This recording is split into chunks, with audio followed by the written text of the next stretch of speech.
और हेडलाइंस के बाद अब खबरों को तफसील से जानेंगे।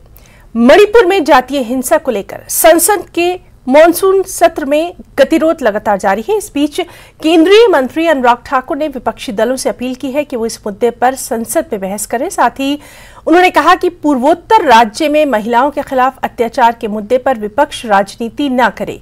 इसके साथ ही केंद्रीय मंत्री ने कहा कि महिलाओं के खिलाफ अत्याचार दर्दनाक है, चाहे पीड़ित किसी भी राज्य से हों। ऐसी घटनाओं पर अंकुश लगाना राज्य की जिम्मेदारी है। उन्होंने ये भी कहा कि सरकार महिलाओं पर अत्याचार के मुद्दे पर चर्चा करने की इच्छुक है, जो राजस्थान, बिहार, पश्चिम बंगाल और मणिपुर जैसे राज्यों में घट रही हैं। केंद्रीय मंत्री ने यह भी कहा कि सदन में इस पर अच्छी चर्चा हो, जिसमें सभी राजनीतिक दल भाग लें। किसी को भी बहस से भागना नहीं चाहिए। मेरा विपक्ष से हाथ जोड़कर अनुरोध है कि वो चर्चा से न भागे। सरकार चर्चा के लिए तैयार है, लेकिन विपक्ष सदन में कार्रवाई से भाग रहा है, चर्चा से भाग रहा है। ये पहली बार हुआ होगा कि हमारी सरकार ने 9 सालों में सदा कहा कि हम हर चर्चा के लिए तैयार हैं, लेकिन विपक्ष चर्चा के लिए भागता है, जबकि विपक्ष को चर्चा के लिए आना चाहिए। ऐसी क्या मजबूरी विपक्ष की है कि वो चर्चा में तो रहना चाहते हैं पर चर्चा नहीं करना चाहते हैं। देखिए, राजनीति ऐसे मुद्दों पर नहीं करनी चाहिए।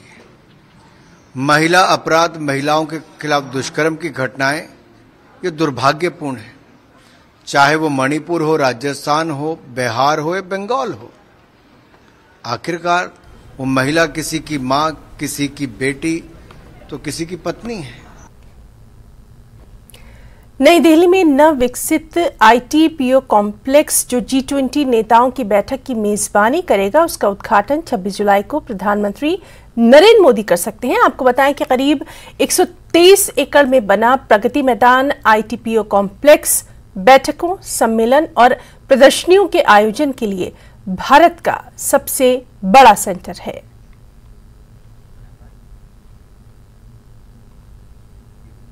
कर्नाटक में JDS लीडर HD कुमारस्वामी ने घोषणा की कि उनकी पार्टी ने राज्य के हित में विपक्ष के रूप में भाजपा के साथ मिलकर काम करने का फैसला कर लिया है। वहीं कुमारस्वामी का यह बयान 2024 लोकसभा चुनाव से पहले JDS के NDA के साथ गठबंधन की संभावना की खबरों के बीच आया है। आपको बताएं कि इसी साल कर्नाटक में हुए विधानसभा चुनाव में कांग्रेस के सामने भाजपा और JDS को करारी हार झेलनी पड़ी थी। वहीं अब दोनों दलों ने विधानसभा में मिलकर कांग्रेस के खिलाफ लड़ाई लड़ने का ऐलान कर दिया है। इसके साथ ही अब अगले साल होने वाले लोकसभा चुनाव में भी राज्य में दोनों दलों के गठबंधन की अटकलें लगाई जा रही हैं।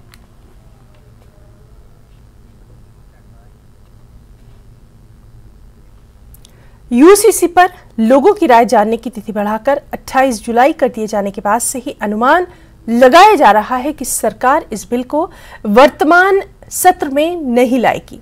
वहीं बीजेपी का UCC पर क्या मॉडल होगा, इसकी झलक उत्तराखंड और गुजरात में दिखाई दे सकती है, जहां इसे सबसे पहले लागू करने की तैयारी की जा रही है। इस बीच भाजपा ने पसमानदा मुसलमानों के बीच समान नागरिक संहिता पर समर्थन बढ़ाने का अभियान तेज कर दिया है। बता दें कि राष्ट्रवादी मुस्लिम पसमानदा महास को पसमानदा समुदाय का सबसे बड़ा संगठन माना जाता है। इस संगठन की अगुवाई में लखनऊ में पसमानदा समुदाय के बीच UCC पर बहस आयोजित कराई जा रही है। कार्यक्रम में राष्ट्रीय अल्पसंख्यक आयोग के अध्यक्ष इकबाल सिंह लालपुरा, यूपी अल्पसंख्यक आयोग के अध्यक्ष अशफाक सैफी और यूपी के अल्पसंख्यक मंत्री दानिश आजाद शामिल हैं।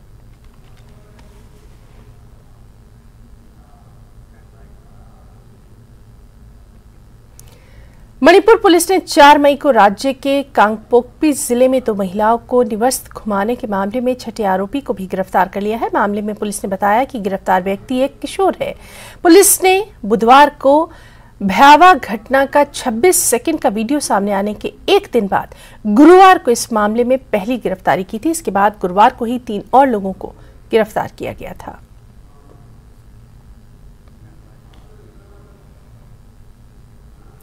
आम आदमी पार्टी दिल्ली अध्यादेश की जगह लेने के लिए राज्यसभा में विधेयक पेश करने का कड़ा विरोध कर रही है। इस कदम का विरोध करते हुए आप लीडर और राज्यसभा सांसद राघव चड्ढा ने राज्यसभा सभापति जगदीप धनखड़ को एक पत्र लिखा है। इसमें राघव चड्ढा ने यह कहा कि यह अध्यादेश चुनी हुई सरकार से उसका संवैधानिक अधिकार छीनता है। ये नाजायज, अनुचित और अस्वीकार्य है। और मात्र एक अध्यादेश लाकर सुप्रीम कोर्ट के फैसले को पलटने का प्रयास करेंगे तो वो गैर कानूनी ठहराया जाता है। No law can nullify a Supreme Court judgment without changing the basis of the Supreme Court judgment. ये मेरा पहला पॉइंट था, पहला बिंदु। दूसरा कारण कि इस बिल को क्यों नहीं इंट्रोड्यूस करना चाहिए, पेश करना चाहिए, वो ये है कि देश के संविधान के अनुच्छेदों को, आर्टिकल्स को प्रभाव देने के लिए या उसे पूरा करने के लिए, सप्लीमेंट करने के लिए या इफेक्ट देने के लिए ही कानून बनाए जाते हैं। आज इस अध्यादेश के माध्यम से संविधान के अनुच्छेद 239AA को तहस नहस किया गया है, ना कि उसे प्रभाव में लाने के लिए या पूरा करने के लिए अध्यादेश लाया जा रहा है। यह इफेक्ट देने के लिए या सप्लीमेंट करने के लिए संविधान के आर्टिकल 239AA को नहीं लाया गया कानून। यह कानून उस अनुच्छेद की धज्जियां उड़ा देता है और संविधान का जो असल लेटर एंड स्पिरिट है उसे तार तार करता है। यह दूसरा कारण है कि क्यों नहीं इस प्रकार का कानून संसद के भीतर लाया जाना चाहिए। और तीसरा और सबसे महत्वपूर्ण कारण जो मैंने अपनी चिट्ठी में भी लिखा है कि क्योंकि अब यह नया अध्यादेश भी सुप्रीम कोर्ट के विचाराधीन है, सुप्रीम कोर्ट ने इस पे कार्रवाई करने के लिए फिर से एक 5 जजों की संवैधानिक पीठ का गठन कर दिया है। और ये 5 जजों की कॉन्स्टिट्यूशन बेंच अब इसकी वैधता, इसकी संवैधानिक है कि नहीं है, इस पर गहन चर्चा कर बहस कर अपना निर्णय देगी। तो जब ये मसला जब तक सुप्रीम कोर्ट के विचाराधीन है, सब जुडिस है, तब तक उसे संसद में नहीं पेश करना चाहिए और उस पर किसी प्रकार की बहस या वोटिंग नहीं होनी चाहिए। खबर महाराष्ट्र से, जहां कि नासिक में शनिवार देर रात महाराष्ट्र नव निर्माण सेना के कार्यकर्ताओं ने एक टोल प्लाजा पर जमकर तोड़फोड़ कर डाली। मनसे संस्थापक राज ठाकरे के बेटे अमित ठाकरे को टोल प्लाजा पर रोका गया। बस फिर क्या था, इसको लेकर कार्यकर्ता इतना भड़क गए, इतना नाराज हो गए कि उन्होंने टोल प्लाजा को ही तहस नहस कर दिया। और सिर्फ यही नहीं रुके, बल्कि वहां मौजूद संचालकों से माफी भी मंगवा ली गई। घटना को लेकर पुलिस का बयान भी सामने आया है। थाने के अधिकारियों ने कहा कि मामले की जांच जारी है, सीसीटीवी की जांच के बाद ही आगे की कार्रवाई की जाएगी।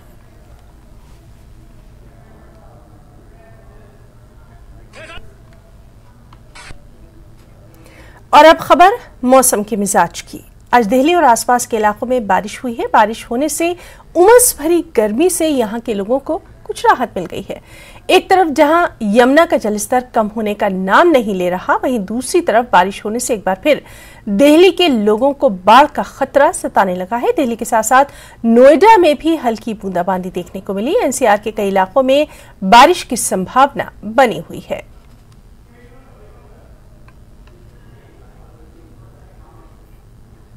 भारतीय वायुसेना ने फ्रांस की एविएशन कंपनी दसा से राफेल लड़ाकू विमान में अस्त्र, एयर टू एयर मिसाइल जैसे स्वदेशी हथियारों को लगाने को कहा है। इस कदम को डिफेंस एरिया में मेक इन इंडिया के लिए एक बड़ी सफलता माना जा रहा है, क्योंकि इसके बाद भारत में बने हथियारों के लिए ग्लोबल मार्केट ओपन हो जाएगा। बता दें कि राफेल फाइटर प्लेन को 2020 में एयरफोर्स में शामिल किया गया था। वहीं भारत के पास फिलहाल 36 राफेल है और दसा 90 देशों में 10,000 से ज्यादा फाइटर प्लेन सप्लाई करती है।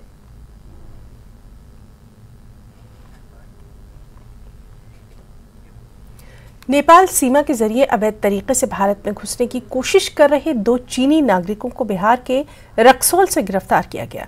दोनों के मकसद का फिलहाल पता नहीं चल पाया है, लेकिन आवर्जन अधिकारियों को शक है कि ये जासूसी के लिए भारत में दाखिल हो रहे थे।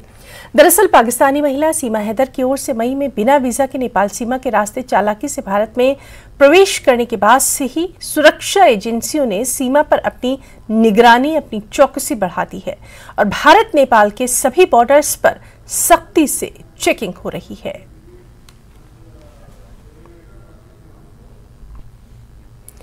और पाकिस्तान से नोएडा आई सीमा हैदर की गुत्थी सुलझने के बजाय दिन ब दिन उलझती ही जा रही है।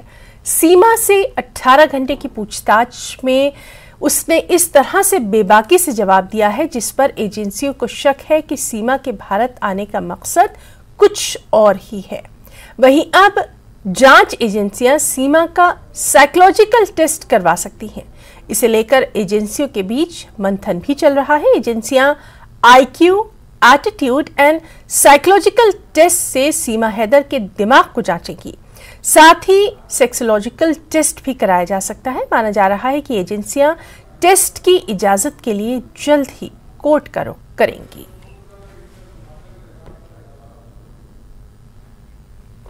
ट्विटर के मालिक एलन मस्क ने सोशल मीडिया प्लेटफॉर्म का नाम बदलने जा रहे हैं। मस्क ने ट्वीट किया और जल्द ही हम ट्विटर ब्रांड और धीरे धीरे सभी पक्षियों को अलविदा कह देंगे। उन्होंने एक अन्य ट्वीट में लिखा, अगर आज रात एक अच्छा एक्स लोगो पोस्ट किया जाता है तो हम कल इसे दुनिया भर में लाइव कर देंगे।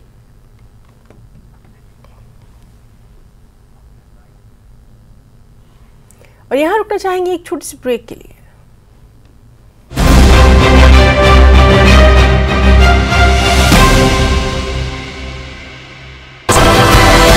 बरामद, साइबर और क्राइम ब्रांच की टीम ने लाखों रुपए के गहने भी किए बरामद। पूरा बेड भरा हुआ था रुपयों की गड्डी से।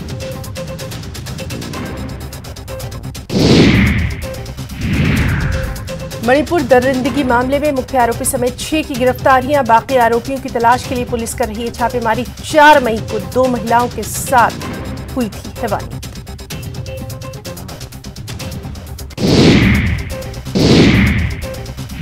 हरियाणा के यमुनानगर में सड़क पर तेज धार में बह रहा है पानी। हथनीकुंड बैराज से पानी छोड़े जाने के बाद बाढ़ की स्थिति।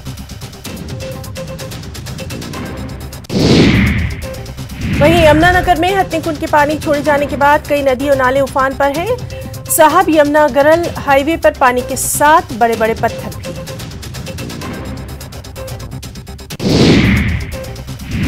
कुछ इसी तरह की खबरें यूपी से भी हैं, जहां के कानपुर में गंगा नदी उफान पर है। कानपुर का गंगा घाट और कई गांव में पानी दाखिल हो गया है। यूपी के बिजनौर में कोटवाली नदी की धार में फंसी बस। सरकारी बस पर सवार थे 36 से अधिक यात्री।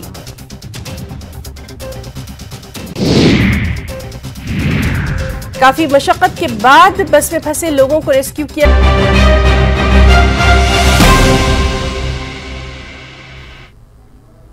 राउंड अप में एक बार फिर से खबरों को आपको दिखाते हैं। माल रोड में हुए धमाके की जांच में एनएसजी की टीम जुट गई है। इसमें आज एनएससी के उच्च अधिकारी, कमांडो और डॉग स्क्वाड के साथ घटनास्थल पर पहुंचे और पूरे इलाके को सील कर जांच के लिए सैंपल लिया। बीते मंगलवार को हिमाचली रसोई रेस्टोरेंट के अंदर धमाका हुआ था। इसको देखते हुए एनएसजी की टीम ने जांच के लिए रेस्टोरेंट के अंदर से तो सैंपल लिया ही, साथ ही रेस्टोरेंट के स्टोर रूम जो कि थोड़ी दूर पर स्थित है वहां से भी सैंपल कलेक्ट किया गया।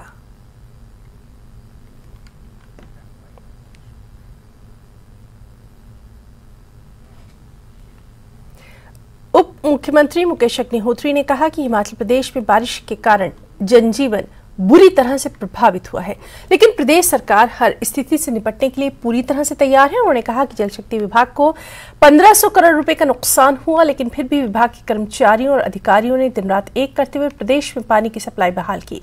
उन्होंने कहा कि मानसून में जो तबाही इस बार हिमाचल प्रदेश में देखने को मिली उसकी भरपाई कर पाना मुश्किल है, लेकिन प्रदेश सरकार फिर भी प्रभावित लोगों तक राहत पहुंचा रही है।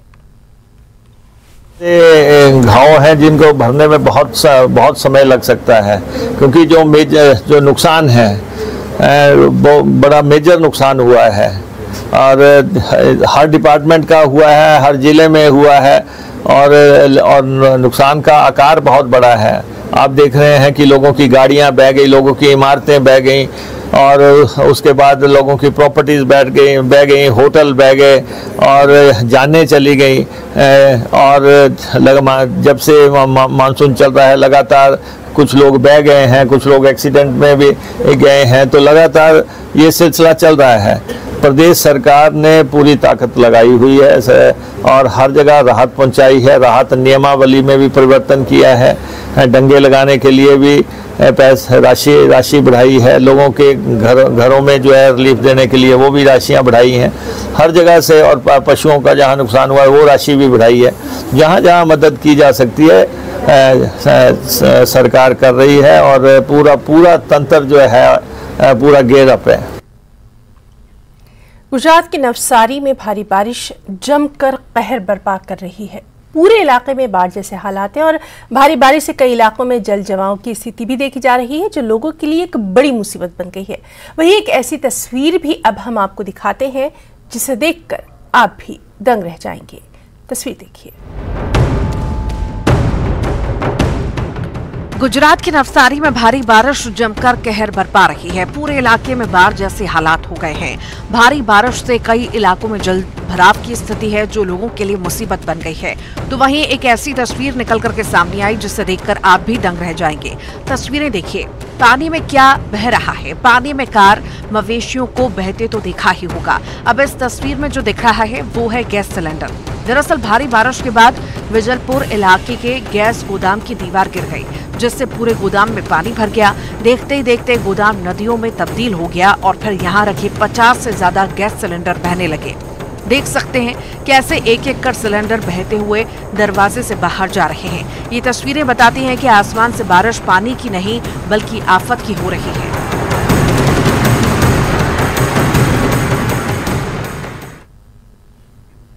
खबर बिहार से है। एनडीए में शामिल होने के बाद पटना पहुंचे चिराग पासवान ने अपने चाचा को नसीहत दे डाली है।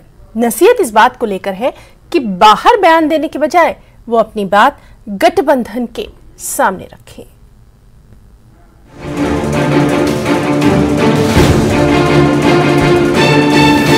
प्रणाम किया तो मैंने उनको आशीर्वाद दिया, मैं गला लगा लिया। इसका अर्थ कतई आप लोग नहीं समझिए कि चाचा भतीजा एक हो गए। उनको गठबंधन के भीतर ये सारी बातें करनी। चाचा पशुपति पारस और भतीजे चिराग के बीच की कड़वाहट किसी से छिपी नहीं है। दोनों के बीच खटपट लगातार सुर्खियां बनती रही हैं, खासकर तब से जब से चिराग पासवान के एनडीए में शामिल होने की सुगबुगाहट शुरू हुई।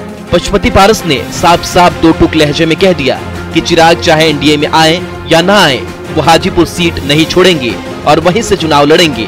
तो टिकट मिलेगा हाजीपुर से भाई, इतना बीजेपी को हम पर विश्वास है, तब तो हम भारत सरकार के कैबिनेट मिनिस्टर हैं। एनडीए में औपचारिक रूप से शामिल होने के बाद पटना पहुंचे चिराग पासवान ने चाचा पशुपति पारस को नसीहत दी है। हाजीपुर लोकसभा सीट पर चाचा पशुपति पारस की दावेदारी के सवाल पर चिराग ने कहा कि उन्हें गठबंधन में अपनी सारी बातें रखनी चाहिए। उनको गठबंधन के भीतर ये सारी बातें करनी चाहिए। देखिए, जब आप गठबंधन के जब आप साथी हो जाते हैं, पहले की परिस्थिति और थी, और वो वरिष्ठ हैं, समझदार हैं, उम्र में मुझसे बड़े हैं। मुझे लगता है मुझसे बेहतर वो इन बातों को समझते हैं कि ये बातें बाहर करने का लाभ भी नहीं है ना भाई। एनडीए की बैठक में चिराग ने जिस ढंग से चाचा पारस के पैर छुए, चाचा पशुपति पारस ने जिस तरीके से भतीजे को गले लगाया था, उसके बाद लग रहा था कि विवाद थम गया है। लेकिन पशुपति पारस ने बयान देकर मामले को गरमा दिया है। देखना होगा कि चिराग की नसीहत का चाचा पशुपति पारस पर क्या असर होता है। न्यूज़ 18 के लिए पटना से विनीता मिश्रा की रिपोर्ट। और अब बात सरहद पार से आई सीमा की। उसने हिंदी कैसे सीखी? आखिर इतनी अच्छी हिंदी उसको आई कहां से? इस सवाल के लिए आप देखिए हमारी ये खास रिपोर्ट। मुझे इजाजत दें, नमस्कार।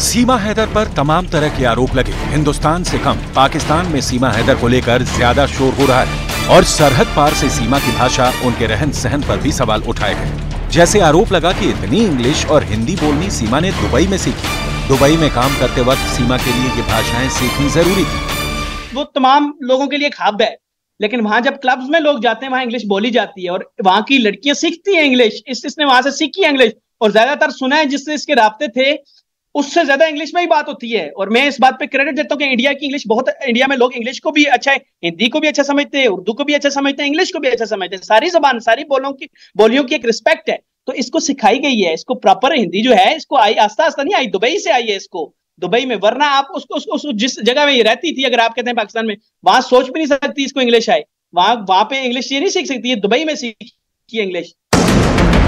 हालांकि सीमा के मुताबिक उन्होंने अंग्रेजी के शब्द पाकिस्तान में अपनी तालीम के दौरान ही सीखे थे और वो बस अंग्रेजी के कुछ शब्दों का ही मतलब जानती हैं, जो बोलचाल का हिस्सा है। ये तो आप भी समझते हैं कि भारत के लिए पाकिस्तान दुश्मन मुल्क है, वहाँ से आप आई हैं, इलीगल आई हैं और उसमें तमाम सवाल हैं। ATS ने आपसे इंग्लिश में कुछ पढ़वा के भी दिखाया? सर जैसे 2-3 चीज़ें होंगी, ऑलवेज हो गया, आसान लफ्ज़ों के मुझे मतलब पता है, पूरी अंग्रेजी मुझे नहीं पता। जैसे ऑलवेज हो गया मतलब हमेशा, जैसे गुड हो गया कि सही, इस तरह चीज़ें मुझे पता है और मैं बोल भी लेती हूँ। इसका ये मतलब नहीं कि मैं पूरी अंग्रेजी पढ़, अगर आप लिखा पेन से लिखा हो मुझे अंग्रेजी देंगे मैं नहीं पढ़ पाऊँगी। हाँ, अलग अलग जो शब्द होते हैं मैं उनको समझ सकती हूँ, बस समझ है मुझे। तो कैसे सीखा आपने? मतलब ये मैं पढ़ाई कर दी सर, गांव में हमारे सरकार की तरफ से ही पढ़ाया गया था सर, मैंने वहीं से पढ़ा और मेरा मैं होशियार थी सबसे। हम तीनों बहनें 5-5 ही पढ़ी, ज़्यादा नहीं पढ़ी, पर हमको समझ है, एक चीज़ की समझ हो जाए फिर सर पढ़ना आ गया आसान हो जाता है, तो मुझे वो समझ थी। और मैं टीचर मुझे कहती थी कि सीमा। आप कराची में रहती थी ना? नहीं, मेरा बचपन खैरपुर मीरस गाँव में गुजरा है, मैं शादी के बाद कराची आई हूँ सर। जी सर। पर हो चंदन की तव्हांजी बोली जेका है सिंधी, हाँ, उहा खैरपुर वारी कोन आहे? खैरपुर में सिंधी ॻाल्हाई वेंदो आहे दा, पर तव्हांजी बोली जेका आहे कराची वारी वधीक थी लॻे। कराची असां मुंहिंजे मामे जो घर कराची में हुयो, असांजो अच वञु हूंदो, मुंहिंजी अम्मी बि अॻ में आई, वरी असांजो अच वञु हूंदो, 2 महीना रहियासीं ॻोठु वापसि, मुसलसल कराची में शादी खां पोइ मां रही आहियां सर। जी तो उन खां पहिरीं तव्हां खैरपुर में रहिया? खैरपुर मीरस, हाँ, सिंधी इलाइक़ो आहे, सिंधी ही लैंग्वेज। खैरपुर में कहिड़ो ॻोठु? कोट डिजी, कोट किलो मशहूरु आहे, 10 मिंट जी दूरी ते आहे, उहो मशहूरु आहे। सिंधी भाषा, सिंधी लैंग्वेज इन जे लाइ ईंदी आहे, सिंध में घणी सिंधी सिराइकी ही ॻाल्हाई वेंदी आहे। उर्दू त कराची में आहे, उर्दू त फिल्मा ड्रामा ॾिसी बि सिखी वेंदा आहियूं असां, त घणी मां फिल्मनि ऐं ड्रामनि खां उर्दू सिखी आहे, कराची घटि विया आहियूं। ऐं कराची शिफ्ट थियण खां पोइ दुकान वारो बि, खंडु विकण वारो बि उर्दू ॻाल्हाईंदो, कराची में आहे उर्दू शहर। तो ये हम अपने दर्शकों को बता दें, ये सवाल ये पूछा गया मेरी तरफ से कि आप बता रही हैं कि आपका बचपन खैरपुर में बीता, बिल्कुल, तो आपकी भाषा जो है वो खैरपुर वाली नहीं लगती है। ये सिंधी खैरपुर में ही बोली जाती है सर, और कराची वाली लगती है। तो आप कह रही हैं कि ये आप खैरपुर में जो उनका गांव है वहाँ की भाषा है, इस वजह से आप ऐसे बोलती है। ये सवाल आते इसलिए उठ रहे हैं क्योंकि वहीं से, जैसे पाकिस्तान से ही ना कई लोग बोलने लगे कि ये तो पाकिस्तान की है ही नहीं, ये सिंध की है ही नहीं, ये खैरपुर की है ही नहीं। जबकि जिस तरह से सीमा हिंदी के शब्दों का प्रयोग करती हैं, तो उसके बारे में उनका कहना है कि सचिन ने उन्हें हिंदी के अल्फाज और भारतीय रहन सहन को सिखाया।